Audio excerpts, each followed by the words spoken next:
地黄又叫做生地、怀庆地黄、小鸡喝酒等，它是一种比较常见的中药，而且在农村也很常见，相信很多人都有接触过。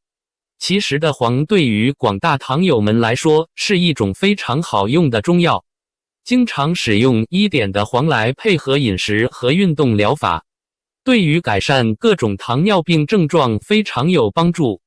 来为大家好好介绍一下这种神奇的中药。吃的黄的好处，地黄中的多聚糖可以根据机体不同糖代谢状态对血糖产生明显的调节作用，在明显降低血糖的同时，使血浆胰岛素水平明显升高，血浆皮质酮含量下降。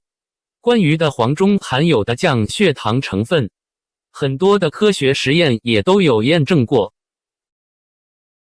生熟地黄菌能调节甲亢患者的甲状腺功能，并能调节异常的甲状腺激素状态。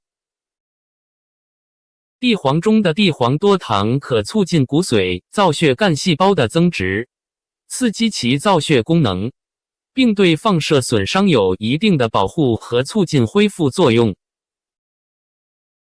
的黄对血压有双向调节作用，有利于稳定血压水平，对预防和辅助治疗糖尿病并发高血压有一定作用。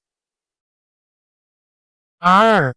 服用禁忌：的黄性滋腻，脾虚泄泻，胃寒四少，气滞痰多，腹满便溏者慎用。推荐详糖4谱。洋葱的黄奶，材料：洋葱30克，生地黄15克，牛奶100克。做法：1. 洋葱去老皮，洗净，切碎，捣烂；生地黄洗净，切碎，捣烂。2.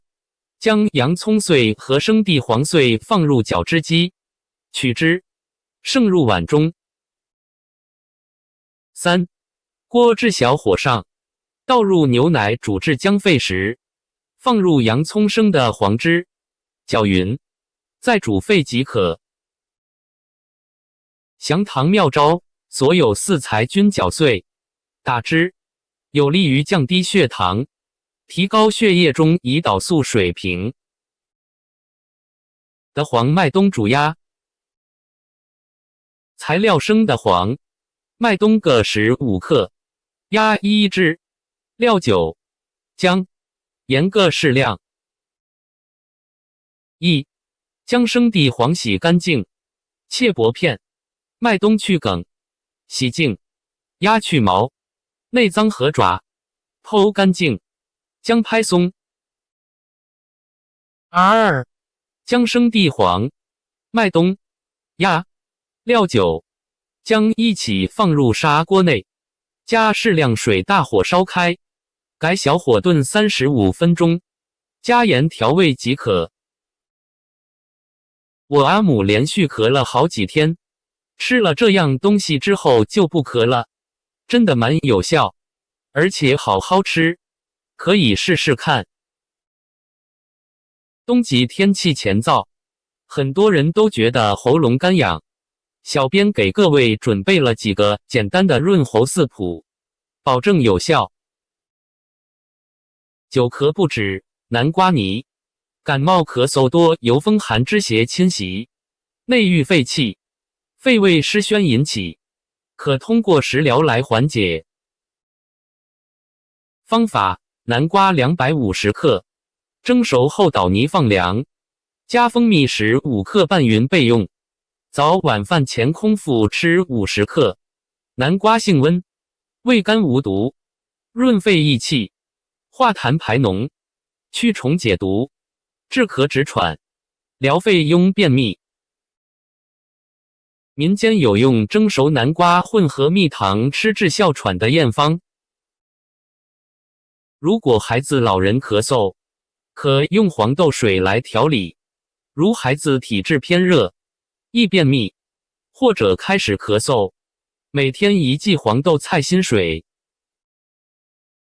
黄豆50粒，白菜心1个煎服，每天喝1次，可以一直喝到痊愈，非常安全，还可以调理感冒期间虚弱的身体。方法：50粒黄豆，泡1小时，煮40分钟，加1个白菜心，再煮5到10分钟。其他超管用的6款润喉茶。1. 罗汉果花茶。大家都知道用罗汉果来泡茶可以缓和喉咙疼痛，罗汉果花也一样具有润喉功效，并且罗汉果花的香味浓郁，用热水一泡，芬芳四溢。罗汉果花泡茶饮用，可以清肺润燥，对喉咙疼痛、咳嗽、声音沙哑，甚至是上火引起的大便秘结都有很好的改善作用。注意，罗汉果花有些性质寒凉，症状缓解后不要一直喝。2. 金银花茶。金银花茶也是人们常见的用于清热解毒的花茶。金银花茶不仅针对上火的人有很好的舒缓作用，对咽喉前涩、口前舌燥、外感风热也有一定的作用。注意，它的性质寒凉，并不适合体质虚弱或者寒性体质的人，不适合长期饮用。3. 玉蝴蝶茶。玉蝴蝶主要产自于云南、贵州等地方，玉蝴蝶又叫做白玉脂，可以清肺热、利咽喉，对急性或者慢性的支气管炎、咳嗽、喉咙痛、扁桃体发炎都有很好的治疗效果。玉蝴蝶茶主要是用其种子泡茶，1茶匙玉蝴蝶，加上滚烫开水，泡10分钟即可饮用。4. 薄荷。薄荷不仅是在餐桌上的点缀，薄荷泡茶可以消除咽喉肿痛，还能舒缓因感冒引起的头痛或者发烧，加强体内血液循环。注意，薄荷不适合产妇和婴儿食用。5. 紫罗兰。紫罗兰泡茶饮用对于呼吸道有很大好处，不仅可以滋润喉咙，还能舒缓因感冒而引起的咳嗽、喉咙痛等，还对呼吸器官疾病起到一定的辅助治疗作用，保护上呼吸道，调理支气管炎。6. 茉莉花。茉莉花淡雅的外表和迷人的香气，很多人都爱。它作为中药，药效也不少。茉莉花作为花茶泡水饮用，可以起到抑制细菌的作用，内服外用，就可以对喉咙起到止痛、消炎、清热等功效。尤其是患有慢性支气管炎的患者更适合喝。